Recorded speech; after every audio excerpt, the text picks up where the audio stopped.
Child labour committee దగ్గర వేరే ప్రజల పిల్లల్ని వివిధ రకాలుగా యాచించే వాళ్ళని పట్టుకుంటున్నారు. అదేవిధంగా బాల్యవివాహాలు చేసే వాళ్ళు కానీ మూఢనమ్మకాలుగా జీవించే వాళ్ళని కానీ చైల్డ్ లేబర్ చట్టాల క్రింద వాళ్ళని పట్టుకొని పలు ఇబ్బందులు గురి చేస్తుండడం వల్ల ఈ విషయం పైన ఎవరో చైల్డ్ కమిటీ వారు కూడా మీకు తెలియజేయడం జరిగింది.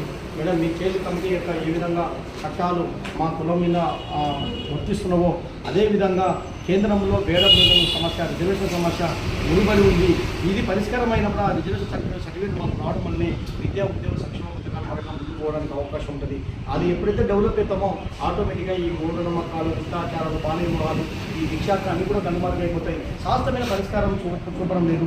ఈ విధంగా మీరు కూడా ఒక లేఖ గవర్నమెంట్కి పంపినప్పుడే మాకు ఈ చైల్డ్ లేబర్ సమస్య అయితేనేమి, ఈ అటవీ శాఖ వాళ్ళు అయితేనేమి దీనికల్లా ముడిపడడానికి వీళ్ళు నిరక్షరాస్యతకు నిమగ్నమై ఉండడం వల్లనే, అభివృద్ధికి లేకపోవడం వల్లే, అక్షరాస్యత వైపు లేకపోవడం వల్లే, వాళ్ళ రిజర్వేషన్ హక్కులు లేక, ఉద్యోగ సంక్షేమ పథకాలు లేక అన్యాయం జరుగుతుంది అనేది ప్రభుత్వానికి తెలవాలి అనే విధంగా మీ కూడంలోనే ఈ కేంద్రానికి పంపండి. గౌరవ నరేంద్ర మోడీ గారు కూడా ఏం చెప్తున్నారు మన ప్రధానమంత్రి గారు, అయ్యా భిక్షాటన చేసే పిల్లలు సంతోషం చేసుకుంటూ పోయే పిల్లల్ని ఇమ్మీడియట్గా పట్టుకొని కేసులు నమోదు చేయండి అని చెప్తున్నారు.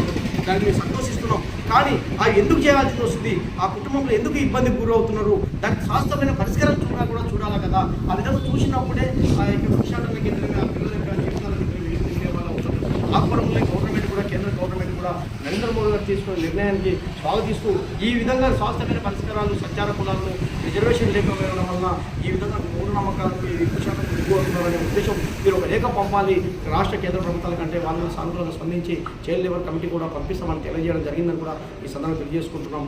జై హింద్, జై బుల్, జై రామ్, జై జై.